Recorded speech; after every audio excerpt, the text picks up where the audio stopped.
राधा मेरी स्वामिनी और मैं राधे को दास, जन्म जन्म मोहे दीजियो श्री বৃন্দাবন ধামবাস। রাধে রাধে।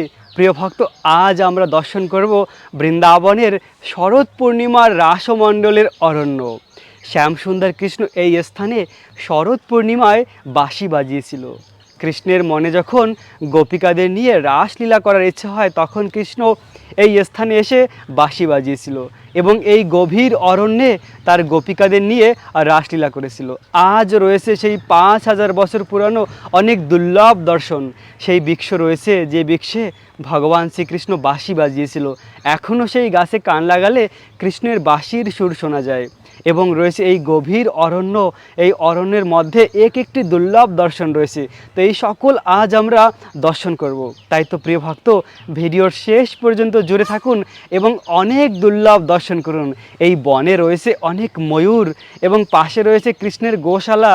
যে তো এমন অনেক দর্শন রয়েছে একটি ভিডিওর মাধ্যমে এবং দুর্লভ লীলা কথা রয়েছে। প্রিয় ভক্ত, এই স্থান থেকে আমরা ভিডিও শুরু করব এবং একটি দুর্লভ স্থানকে দর্শন করাবো। দেখুন এই বনটি কত সুন্দর, চারদিকে অরণ্য আর অরণ্য, আর গাছে রয়েছে ময়ূরেরা। এই ময়ূরেরা অনেক সুন্দর ডাকে, নৃত্য করে। কেননা এই অরণ্য সাধারণ কোনো স্থান নয়, ভগবানের দিব্য লীলার স্থল। তো ওই দিকে রয়েছে ভগবান শ্রীকৃষ্ণ যে স্থানে বাঁশি বাজিয়েছিল, এখন রয়েছে। তো আমরা ওই স্থানকে এখন দর্শন করব। এরপরে এক করে প্রতিটি স্থানকে দর্শন করাবো আপনাদের সকলকে। দেখুন ময়ূরেরা কত সুন্দর ডাকছে। এই ভিডিওর মাধ্যমে অনেক আনন্দ হবে, অনেক সুন্দর দর্শন হবে প্রিয় ভক্ত। তাই তো জুড়ে থাকুন শেষ পর্যন্ত। ও রাধে রাধে রাধে গোবিন্দ রাধে। তো প্রিয় ভক্ত, আমরা এসে পৌঁছেছি সেই স্থানে। দেখুন ঠিক এই স্থানেই শ্যামসুন্দর কৃষ্ণ বাঁশি বাজিয়েছিল। ওই যে গাছটি রয়েছে, দুর্লভ স্থান। এখনও এই গাছে কান লাগালে কৃষ্ণের বাঁশির সুর শোনা যায়। তো এখন আমরা এই স্থানে যাব, এই স্থানে লীলাকথা শ্রবণ করব, দর্শন করব। শ্যামসুন্দর শ্রীকৃষ্ণ এই স্থানেই সেই শরৎ পূর্ণিমায় বাঁশি বাজিয়েছিল। এই সেই বটবৃক্ষ, এই সেই দুর্লভ স্থান। এবং তখন তার প্রিয় গোপিকারা তার কাছে চলে এসেছিল। কেননা গোপিকারা কৃষ্ণের বাঁশির সুর শুনলে আর তারা ঘরে থাকতে পারে না। কেননা কৃষ্ণের বাঁশির সুর এমন গোপিকাদের হৃদয়ে আকৃষ্ট করে। তো এই সেই গাছটি প্রিয় ভক্ত। তো আজকের সব থেকে দুর্লভ যে দর্শন রয়েছে বৃন্দাবনের অরণ্য রাসমণ্ডলের, ওই স্থানে গিয়ে আমরা অনেক সুন্দর লীলাকথা শ্রবণ করব। যে লীলাকথা শুনে আমরা অনেক আনন্দ লাভ করব। দেখুন প্রিয় ভক্ত, এই সেই দুর্লভ স্থানটি। এই স্থানে এসে সকলে দর্শন করে, এই গাছে কান লাগায়। এই গাছে কান লাগালে এখনও শ্রীকৃষ্ণের বাঁশির সুর শোনা যায়। দেখুন অনেক ভক্তরা এই স্থানে এসে কান লাগায় এবং ভগবানের বাঁশির সুর শোনার চেষ্টা করে। কেননা কৃষ্ণ ঠিক এই গাছটিতেই বাঁশি বাজিয়েছিল। দেখুন কত বৃহৎ, দেখলেই বোঝা যায় যে সেই হাজার হাজার বছর পুরানো গাছ। আহা হা হা, কত দুর্লভ মধুর লীলাভূমি ভগবান শ্রীকৃষ্ণের। প্রিয় ভক্ত, এখন আমরা এই গাছটিতে কান লাগিয়ে দেখব, আমরাও বাঁশির সুর শোনার চেষ্টা করব। তো এই সেই দুর্লভ স্থানটি, দুর্লভ গাছটি, যে গাছকে আমি স্পর্শ করে রয়েছি। আহা, যে গাছকে ভগবান স্পর্শ করেছে সেই গাছকে আমি টাচ করার সুযোগ পেয়েছি, ভগবানের বিশেষ কৃপা। তো এখন আমরা বংশীবটের এই দুর্লভ গাছকে কান লাগিয়ে দেখব, আমরাও বাঁশির সুর শোনার চেষ্টা করব। ভগবান শ্রীকৃষ্ণ এই স্থানেই বাঁশি বাজিয়েছিল, আর এখনও ভক্তি সহকারে যদি কেউ এই স্থানে কান লাগায় তাহলে সে শ্রীকৃষ্ণের বাঁশির সুর শুনতে পায়। তো প্রিয় ভক্ত, এখন আমরা কান লাগাবো এবং কৃষ্ণের বাঁশির সুর শোনার চেষ্টা করব।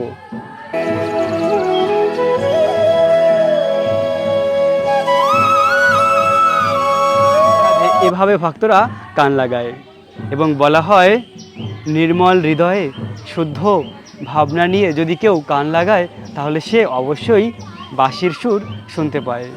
এরকম এই স্থানটি দেখুন প্রিয় ভক্ত, ওই উপরে কতটা বৃহৎ এই গাছটি দেখুন, কত সুন্দর বটবৃক্ষ, কল্প বটবৃক্ষ।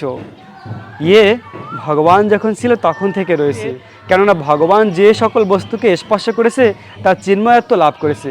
যেমন বৃন্দাবনের যে গাছে উঠে কৃষ্ণ কালিয়াকে বধ করেছিল, সেটাও চিন্ময়ত্ব লাভ করেছে। এবং এই বটবৃক্ষ সেই 5000 বছর পুরানো, এখনও বেঁচে আছে। কিভাবে না, ভগবানের স্পর্শ লাভ করেছে। ভগবান হলো চিন্ময়, যাকে স্পর্শ করে তারাও মুক্ত হয়ে যায়। যেমন বৃন্দাবনের যত রাক্ষসীকে ভগবান বধ করেছে, ভগবানের স্পর্শ পেয়ে তারাও মুক্তি লাভ করেছে। তো ভগবানের ভক্তি এরকম, ভগবানকে ভালোবাসলে ভগবানের ভক্তির মাধ্যমে আমরাও এই জীবনে চিন্ময়ত্ব লাভ করতে পারি, ভগবানের কাছে ফিরে যেতে পারি। প্রিয় ভক্ত, এখন আমরা এই গভীর অরণ্য রাসমণ্ডলের অরণ্যে প্রবেশ করব। সেখানে গিয়ে আমরা দর্শন করব আরও দুর্লভ দর্শন। এখন এসে পৌঁছেছি ওই স্থানে, যে স্থানে শ্রীকৃষ্ণ সখাদের নিয়ে গাভীদের পালন করেছিল। এই অরণ্যে শ্রীকৃষ্ণ গাভীদের পালন করেছে, কৃষ্ণ গোচরণ লীলা করেছে। এখন আমরা সেই কৃষ্ণের গোচরণ লীলার ভূমিকে দর্শন করব। এই সেই অপ্রাকৃত স্থান, শ্রীকৃষ্ণ এই স্থানেই গাভীদের পালন করেছে। দেখুন প্রিয় ভক্ত, এখানে রয়েছে অনেক গাভীরা, এই সেই গোবিন্দের গোশালা। কৃষ্ণ সখাদের নিয়ে অনেক লীলা করেছে এই স্থানে, মধুর মধুর লীলা করেছে। গাভীকে ভগবান খুব ভালোবাসে, গাভী হলো কৃষ্ণের খুব প্রিয়। কৃষ্ণ নিজেকে বলে আমি হলাম গোপাল, যদিও তিনি অনন্ত কোটি ব্রহ্মাণ্ডের মালিক, ব্রহ্মা শিব যার আরাধনা করে, সেই ভগবানও এভাবে নিজেকে গর্ব মনে করে যে আমি হলাম গোপাল। প্রিয় ভক্ত, স্থানটি অতি সুন্দর। দেখুন চারদিকে ময়ূর নৃত্য করে, ওই যে দূরে ময়ূর নৃত্য করছে পেখম মেলে। তো এভাবে শ্যামসুন্দর কৃষ্ণ এই স্থানে গাভীদের পালন করেছিল। তো যখন সখাদের জল পিপাসা লেগেছিল তখন সখারা বলেছিল কৃষ্ণ আমাদের জল পিপাসা লেগেছে। তো তখন শ্যামসুন্দর কৃষ্ণ তার নিজের বাঁশি দিয়ে একটি সরোবর বানিয়েছিল। প্রিয় ভক্ত, এই স্থানে একটি সরোবর রয়েছে, কৃষ্ণ স্বয়ং নিজের বাঁশি দিয়ে বানিয়েছিল। এটি ছিল কৃষ্ণের গোশালা। তো কৃষ্ণ তার নিজের সখা আর গাভীদের জল পান করানোর জন্য এই সরোবরটি বানিয়েছিল। দেখুন প্রিয় ভক্ত, এই সেই 5000 বছর পুরানো সরোবর, শ্যামসুন্দর কৃষ্ণ স্বয়ং তার বাঁশি দিয়ে বানিয়েছিল এই স্থানকে, আজও রয়েছে। তো তারপরে কৃষ্ণের সখারা এবং কৃষ্ণের গাভীরা এই সরোবরের জল পান করেছিল, আজও রয়েছে সেই সরোবরটি। ভগবান শ্রীকৃষ্ণ স্বয়ং যে সরোবরটি বানিয়েছিল, দেখুন এই অপ্রাকৃত স্থান এখনও রয়েছে, এই দর্শন। প্রিয় ভক্ত, এই সরোবরের পাশে এই দিকটাই হলো গভীর অরণ্য, রাসমণ্ডলের অরণ্য। এখন আমরা রাসমণ্ডলের অরণ্যে প্রবেশ করব এবং অতি দুর্লভ লীলাকথা শ্রবণ করব। এই রাসমণ্ডলের অরণ্যে অনেক দুর্লভ দর্শন রয়েছে এবং তার সঙ্গে সঙ্গে আমরা লীলাকথাও শ্রবণ করব। ভগবান শ্রীকৃষ্ণ ভক্তকে কিভাবে কৃপা করে? ভগবান শ্রীকৃষ্ণ হলো সব থেকে দয়ালু। ভগবানের এক ভক্ত বিল্বমঙ্গল ঠাকুর, তিনি একটি অষ্টকম লিখেছেন, চৌরাষ্টকম। তিনি এভাবে বলছেন, হে ভগবান, তুমি হলে ব্রজের প্রসিদ্ধ আর নবনীত চৌরম। ভগবান ব্রজে কি চুরি করেছে না, গোপিকাদের ঘরের ননি মাখন চুরি করেছে। তাই তো ভগবানকে বলা হয় ব্রজের প্রসিদ্ধম আর নবনীত চৌরম। তো ওই ভক্তটি বলছে, ভগবান তুমি তো ননি মাখন চুরি করেছো, ননি মাখন চুরি করা তো কোনো অপরাধ নয়, এর জন্য কেউ তোমাকে কেন বা চোরের শ্রেষ্ঠ বলবে? এটা তো কোনো বড় ব্যাপার নয়। এই ননি মাখন চুরি করার মাধ্যমে কেউ কাউকে চোর বলতে পারে না, এটা তো স্বাভাবিক। তো ভগবান বলল, আরে আমি শুধু ননি মাখন নয়, বললেন আমি আরও কিছু চুরি করেছি। কি চুরি করেছেন? না, গোপিকাদের বস্ত্র চুরি করেছি। ব্রজ গোপিকাদের যমুনার ধারে কৃষ্ণ বস্ত্র চুরি করেছিল। তো সেই ভক্তটি বলে, আরে বস্ত্র চুরি করলে তাতে কেউ তোমাকে চোর বলবে না কেন? না, ব্রজ গোপিকারা তো গোয়ালা ছিল, তাদের বস্ত্র আর কি মূল্যবান ছিল, ওই বস্ত্র দিয়ে তুমি আর কি করবে? ওই বস্ত্র চুরি করলে তোমাকে কেউ চোর বলবে না। তো ভগবান বলল, আমি আরও অনেক কিছু চুরি করি। কি চুরি করো? না, অনেক জন্মার্জিত পাপস্য চৌরম। কৃষ্ণ বললেন, আমি অনেক অনেক জন্মের পাপকে চুরি করি। তো ভগবান শুধু ননি মাখন চুরি করেনি, ভক্তের অনেক জন্মের পাপকেও ভগবান চুরি করে। এভাবে ভগবানের লীলা। তো তারপরে সেই ভক্তটি বলল, তো এমন ভগবান কোথায় পাওয়া যাবে যে ভক্তের জন্মে জন্মের পাপকেও হরণ করে, চুরি করে? তো সেই ভগবান এই অরণ্যে গোপিকাদের নিয়ে রাসলীলা করেছিল। তো এভাবে শ্যাম সুন্দর কৃষ্ণ এই গভীর অরণ্যে লীলা করেছে, রাসলীলা। আজ রয়েছে এই সুন্দর ভূমি, চারদিকটা কত সুন্দর দেখুন। তো ভগবান কৃষ্ণকে ভালোবাসলে আমরা কি প্রাপ্ত হব? না, আমাদের জন্ম জন্মান্তরের সমস্ত পাপ ভগবান হরণ করবে, ভগবান চুরি করবে। আমরা নির্মল হয়ে যাব ভগবানের ভক্তির মাধ্যমে। আর কিভাবে চুরি করে? আরে ভগবান এইভাবে চুরি করে যে ভগবানের নাম এত পবিত্র, ভগবানের নাম গ্রহণ করার মাধ্যমেই সকল পাপ নষ্ট হয়ে যায়। এভাবে গোবিন্দ যখন শরৎ পূর্ণিমায় বাঁশি বাজিয়েছিল, তো গোপিকারা এই গভীর অরণ্যে এসেছিল কৃষ্ণের কাছে। শরৎ পূর্ণিমায় মহা রাসলীলা হয়েছিল এই বনে। ভগবান শ্যাম সুন্দর কৃষ্ণ এই স্থানে তার প্রিয় গোপিকাদের আনন্দ প্রদান করেছিল। গোপিকারা হলো এই জগতের সর্বশ্রেষ্ঠ ভক্ত, তাদের জীবনের সব কিছু কৃষ্ণের জন্য, কৃষ্ণের সুখের জন্য সব কিছু করতে পারে। তো ভগবান শ্রীকৃষ্ণ তার ভক্তকে খুব ভালোবাসে, ভক্তের জন্য ভগবান সব কিছু করতে পারে। তো এই অরণ্যে এখনও রয়েছে কত সুন্দর দর্শন দেখুন। সেই 5000 বছর পুরানো রাসমণ্ডলের অরণ্য আজ রয়েছে বৃন্দাবনে এই বংশী বটে। এখন আমরা একদম অরণ্যের মধ্যে প্রবেশ করতে যাচ্ছি, গভীর অরণ্যে। দেখুন প্রিয় ভক্ত, এই স্থানে কেউ প্রবেশ করে না, এত গভীর অরণ্য। তো এই অরণ্যে আমি প্রবেশ করতে যাচ্ছি। তো আমাদের অনেক দুর্লভ দর্শন হতে পারে এই স্থানে, কেননা এটি কোনো সাধারণ স্থান নয়। দেখুন ওই দিকটায় কী রয়েছে বলা যায় না, কেননা কিছু দেখা যাচ্ছে না, এইদিকে শুধু জঙ্গল আর জঙ্গল। আমরা প্রথমে এই দিকটায় যাব। তো এভাবে শ্যাম সুন্দর কৃষ্ণের নিজ অঙ্গ থেকে প্রকাশিত শ্রীমতী রাধারানী, আর রাধারানী থেকে এই সমস্ত গোপিকারা প্রকাশিত হয়েছে। তো গোপিকাদের জীবনের একমাত্র সার্থকতা কৃষ্ণের সেবা করা, রাধা কৃষ্ণের সেবা করা। গোপিকারা নিষ্কাম প্রেমের মাধ্যমে, ভগবানকে ভালোবাসার মাধ্যমে এই জগতের সর্বশ্রেষ্ঠ ভক্ত হয়েছে। ব্রজ গোপিকারাই হলো সর্বশ্রেষ্ঠ ভক্ত। গোপিকারা নিজেদের সুখের কথা চিন্তা করে না, তারা শুধু চিন্তা করে কৃষ্ণকে কিভাবে আনন্দ প্রদান করা যাবে। দেখুন এই কত সুন্দর ময়ূরেরা, কৃষ্ণ যখন লীলা করেছে এই ময়ূরেরা অনেক সুন্দর নৃত্য করেছে। কৃষ্ণ খুব প্রসন্ন হয় ময়ূরের নৃত্য দেখে। তো ময়ূরেরাও কৃষ্ণের সেবা করেছে নৃত্যের মাধ্যমে। তো ভগবানকে এই বনের প্রতিটি বস্তু ভগবানের সেবা করেছে, বিভিন্ন বৃক্ষ তরুলতা সবাই কৃষ্ণের সেবা করেছে। আর সেই বনটি আজও রয়েছে, মধুর এই বন। তাই তো বলা হয় বৃন্দাবন সত্যি মধুর, বৃন্দাবনের সব কিছু মধুর, আর কৃষ্ণের লীলাও মধুর। তাই তো বলা হয় শ্রীকৃষ্ণকে, কৃষ্ণ তোমার হাসি মধুরম, তোমার নয়নম মধুরম, তোমার লীলা মধুরম। শ্রীকৃষ্ণের সব কিছু মধুর। এই দেখুন একটি ময়ূর একদম পাশে রয়েছে, ওহো হো হো কত সুন্দর এই বনের দর্শন। ওই দেখুন উড়ে গেল ময়ূরটি। তো এভাবে এই বনে প্রবেশ করা খুব মুশকিল।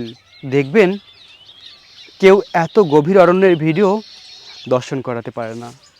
তো আমি অনেক রিস্ক নিয়েও এই অরণ্যে প্রবেশ করি আপনাদেরকে দর্শন করানোর জন্য। তাই তো প্রিয় ভক্ত, এই সুন্দর বৃন্দাবন ধামের রাসমণ্ডলের ভিডিওকে আপনারা বেশি বেশি করে শেয়ার করুন, দর্শন করুন। এর মাধ্যমে আরও অনেক ভক্তরা দর্শন করতে পারবে এই লীলাভূমিকে। তো ভগবান শ্রীকৃষ্ণ হলো ভক্তবৎসল, ভক্তকে খুব ভালোবাসে। তাই যে ভক্ত ভগবানকে ভালোবাসে তার জীবন থেকে ভগবান সব কিছু হরণ করে নেয়। কৃষ্ণ ভক্ত হলে সেই ভক্তের জীবন থেকে ভগবান সব কিছু নিয়ে নেয়। কী নেয় না, অনেক জন্মার্জিত পাপস্য চৌরম, অনেক জন্মের যে আমাদের পাপ রয়েছে সেই পাপকে ভগবান চুরি করে হরণ করে নিয়ে যায়। এই দেখুন ময়ূরেরা চারদিকে কত সুন্দর বিচরণ করছে।